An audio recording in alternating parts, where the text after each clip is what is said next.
Hello guys, in this video I'm gonna show you how to make child voice in Voice Changer with Effects app. But first I just want to mention, do not forget to subscribe to my channel, because at 100,000 subscribers I'm gonna show you my whole YouTube revenue statistics and growth strategy and how to make money online. Now let's jump into it.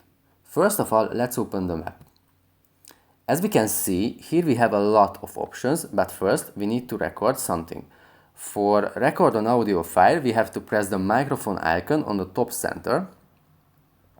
For example, let's say, hello guys, I will show you how to change your voice with this app.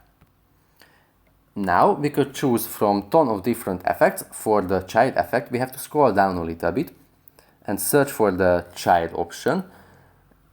And right now we have to press the play button next to the child text. Hello guys, I will show you how to change your voice with this app. That's pretty much it for this video guys, see you in the next one. Bye.